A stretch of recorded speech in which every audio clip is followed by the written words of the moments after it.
people. Welcome to another episode of Sessions with Koren. Today, we're diving into a topic that has touched almost everyone: modern dating in the digital age. From swiping left or right to managing expectations and love and commitment. Relationships today are shaped by technology, culture, and changing social norms. To help us unpack this, I'll be joined by Dr. Melisha Sinclair Harris, psychotherapist and founder of the Compassionate Couch. Together, we'll explore the challenges and opportunities of finding love today, from online dating to navigating age gap relationships. Stay with us, and we'll be right back.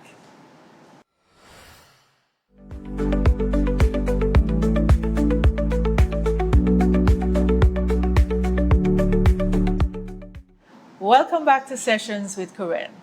To discuss this exciting topic, in studio with me is Dr. Melisha Sinclair Harris, a psychotherapist and the founder of the Compassionate Couch practice. She has helped numerous individuals and couples build healthier, more authentic relationships. So she's the absolute best person to have this discussion with. Welcome, Dr. Harris. Thank you so much for having me. It's a pleasure. It's always a pleasure when we have conversations about love. That is true. Yes. So the first question I want to ask you, over the last few years, maybe the last 10 years, how has dating changed as we're so focused on technology and the digital world? How has dating norms changed? Wow. Dating and digital dating has changed tremendously, especially over the past 5 years or so, where persons were forced to, do everything virtually. And so, yes, of course, we are still in the mindset of connecting online. And so, yes, the change is really great. Yes. I remember long ago when people were dating, they used to walk from 3 villages down to come and meet the person, and then they walk back 3 hours. So Just you walk to shake in, your hand. Just to shake your hand, get a little hug back in the day. Yes. Now you're able to text and all these type of things. Yes, Are there that's any true. challenges though associated with this digital age dating? Yes, there are many different challenges with online dating. Firstly, you don't have enough information on the person. You're not able to navigate through referrals or other person's opinion. When a conversation is developed, especially online, all you have is a 4:6 screen, which may be your phone or maybe a little bigger tablet or whatever. But that is all you have. And there are only so much you can fit into that space. And so you are only left with a limited amount of information. And that is in details with what the person is sharing with you, which may or may not be facts. And so, yes, that is a challenge and can even be the foundation for other relationship issues that persons would have to, receive counseling for in the future. Yes, you're so right. Because Yes. you're having this conversation, the person could put up a fake picture. Yes, a fake background. A fake background, and you're getting limited information. Yes. So if you were advising a friend though, and that person said to you, guess what? I met this person on one of the dating apps. We're talking, we're having conversations. What would you advise that person in terms of getting more information or meeting? Like, what would your advice be to a friend? Well, basically, the dynamism has changed. Yes. And so you can't ask a friend about this individual. And so as you're dating online, there is where you would have to start by researching online about this individual as it's online dating. So my advice is to, pull back a little and take the time to do some research on this individual. And everything is online right now. Yes, yes. Yes. So it could be what they are presenting as well. So you can look for other sources and even explore how to date someone that you would have met online? What are some of the precautions, the necessary precautions that you should be taking? How do you navigate your way? What are some red flags that you should be looking for? And also know what it is that you are looking for, because you can be fed things to stimulate your mind, to convince you, about what you want to hear or what they are feeding you, if that is what you really want. But if you go in knowing what you want and it's been presented to you, then you have the choice, to reject or to accept. I love that. Listeners, know what you are looking for. Don't just go blindly and just take whatever the person gives you. Know what you're looking for. Yes, you mentioned some red flags. Yes. What are some of these red flags that could pop up? Things that make you say, I need to pay attention to that.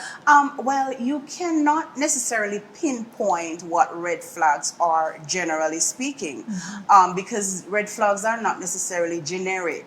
But it could be a warning.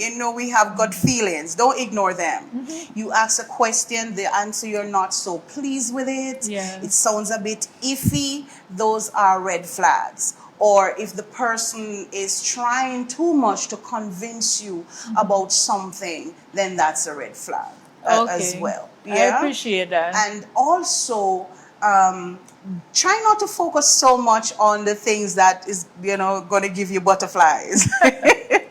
But look for trauma. Your interview, when you're asking questions, make sure that you ask about backgrounds and so on, and mostly about futuristic goals and plans. And if the person cannot, give you solid information or solid answers, those are red flags. I like that. And what you mentioned is transferable, not just for online dating, but also in-person dating. You want somebody who's authentic, and not just the things that give you that chemical reaction of love, but look for facts, ask deep questions, And for online, if that person is reluctant to meet face-to-face, I would say, what are they hiding? One of the things in our society in the Caribbean, we tend to frown on people if they're dating multiple persons at a time.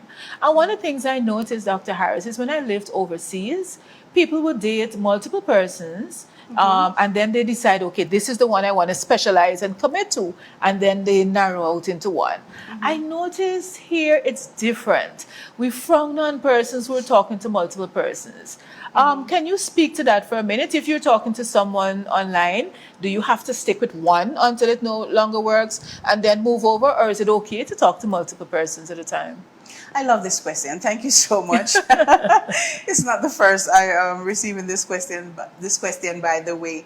What I would say, begin with transparency. Transparency. Yes. Okay. Because, if you are searching, obviously you're not going to search one site, right? And so you know that you are looking. But I think what the misconceptual connotation of this conversation that we are having is that how you conceive dating to be. Because these days, persons don't wait to hold hands, then to hug, then to kiss, and then, intercourse, etc. Persons run in like, first date and so on. So there is nothing left for the imagination or to anticipate.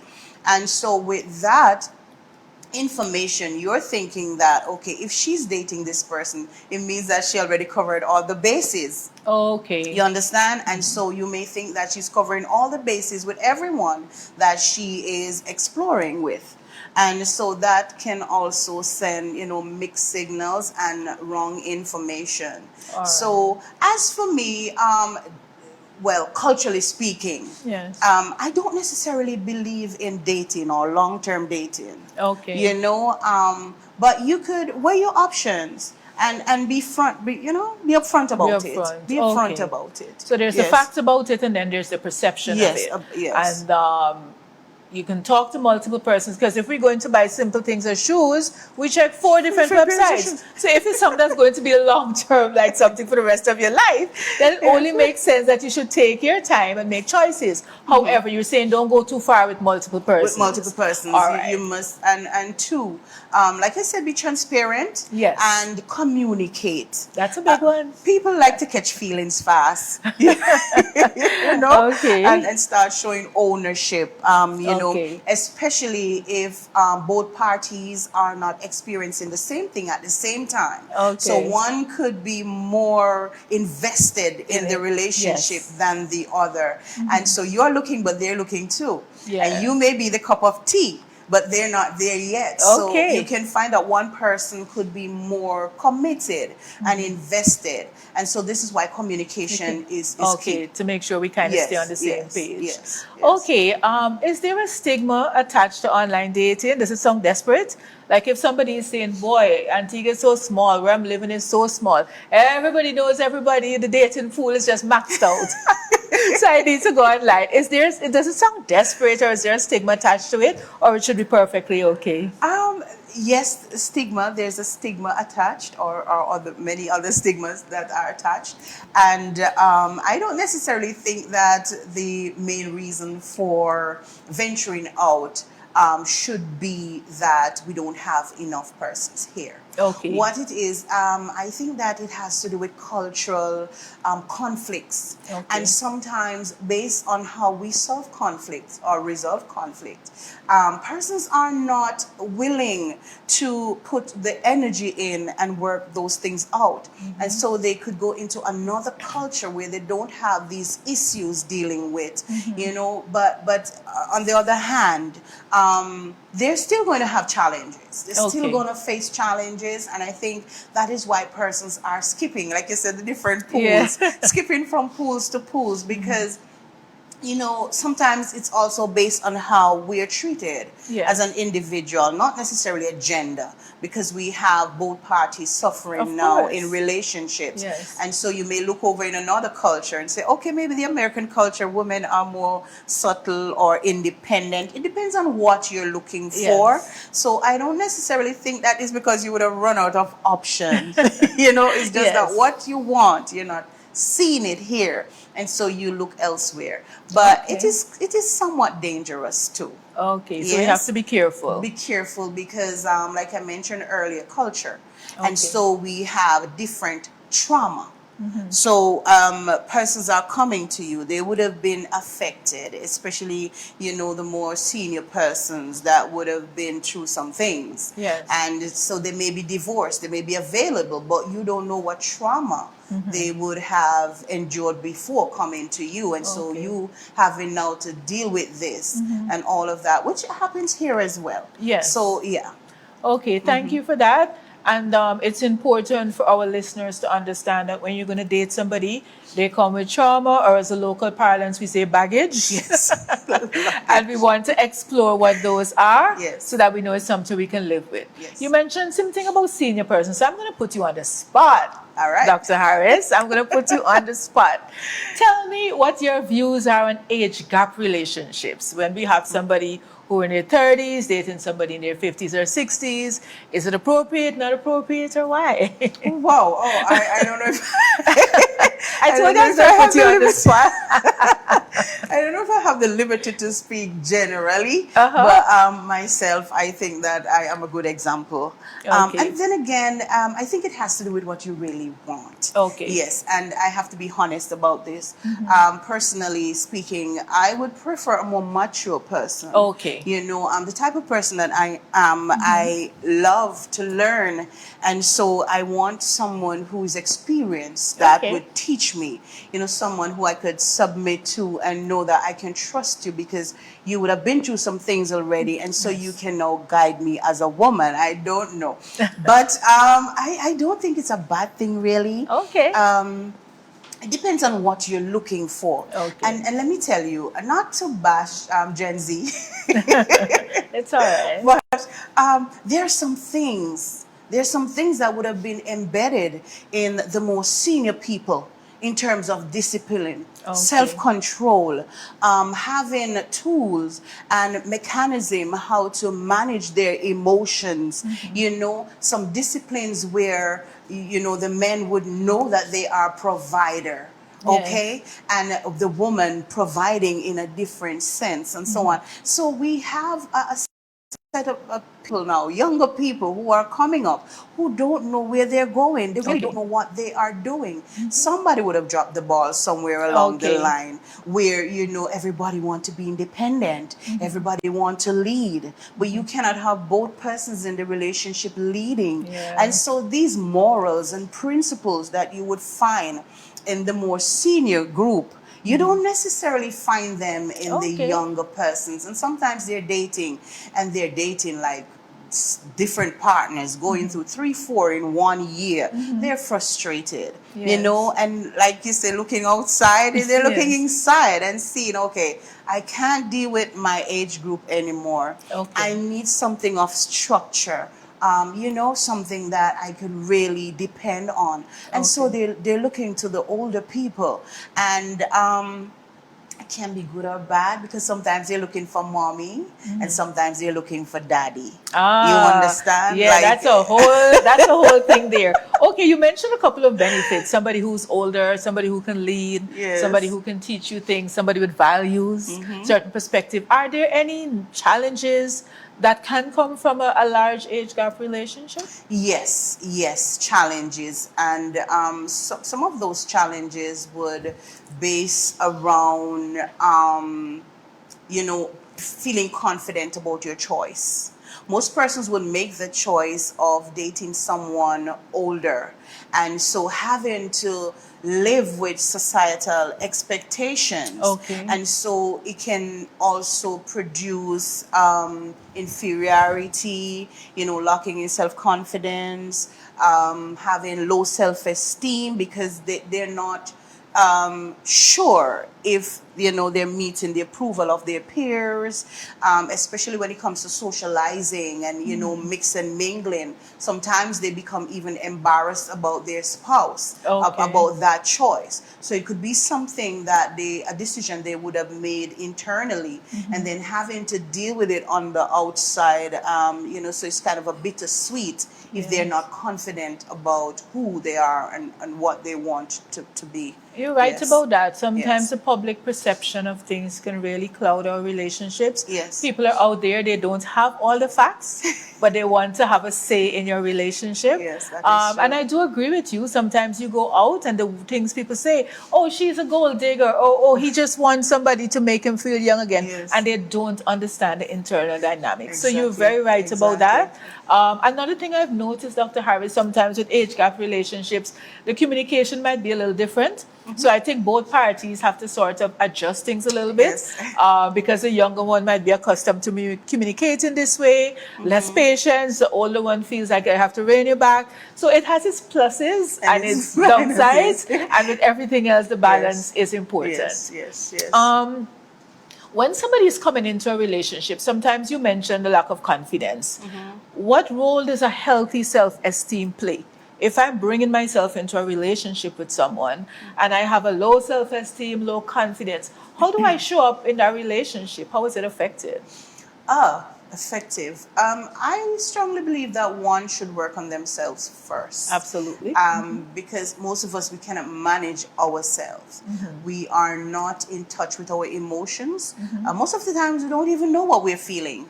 And persons tend to focus mainly on anger management. And I've come to notice that, over counseling for a period of time, that persons tend to express anger when they don't know how to identify their emotions.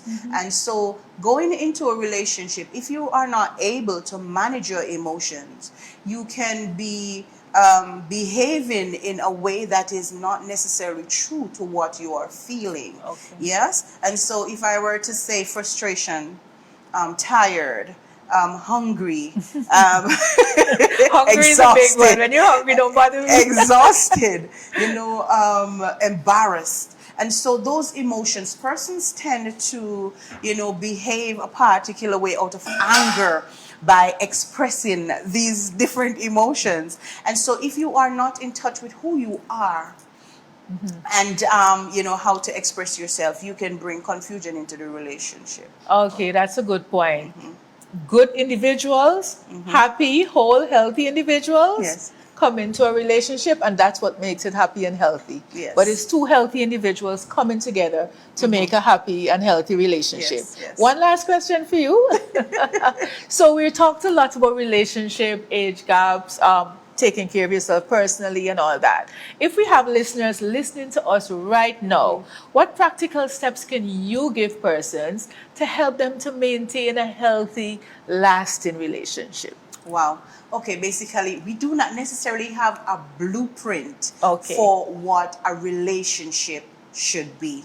So I would say based on religion, based on culture, and different upbringings, you first have to identify the type of relationship that you would like to culture or nurture. Focus on that. And I would say seek counseling, seek guidance before getting into something or starting something. You're right about that. We need to know ourselves and seek guidance. For me, I always tell people, listen, you must have some kind of honesty. You must have trust. There must be, you mentioned the big word earlier, communication. Yes. A lot of relationships have no trust and they don't communicate. And so they'll constantly be having problems. Dr. Harris, you've been awesome. Thank you. Thank you so much for your insight Thank you and your so much. expertise. Thank you. It's a pleasure. All right. As we close today's interesting conversation, here are a few things to reflect on when navigating relationships in the digital age. Take time to truly know yourself before seeking to know someone else. Self-awareness sets the tone for a healthy relationship. Move slowly and intentionally. Pay attention not only to chemistry, but also to consistency. It is important that we pay attention not only to the red flags, but the green flags as well. Red flags are things like controlling our behavior, constant disrespect. Those things should never be ignored. We can also look for green flags, such as kindness, reliability, and open communication. Those are the things we want you to lean into. Age gap relationships can thrive when there is mutual respect, shared goals, and openness to learning from one another's experience. It's important to set boundaries in our relationships. Boundaries are not walls. They are bridges that allow respect and intimacy to grow side by side.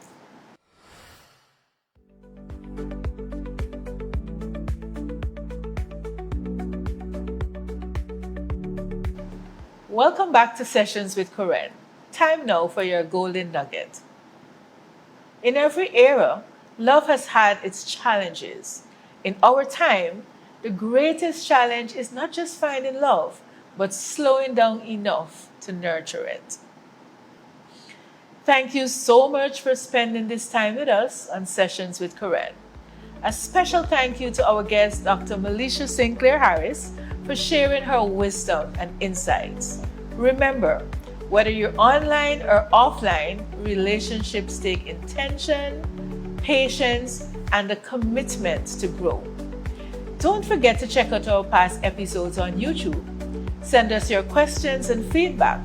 And of course, join us again next week for another meaningful conversation. Until then, stay grounded, stay growing, and stay you. See you next time.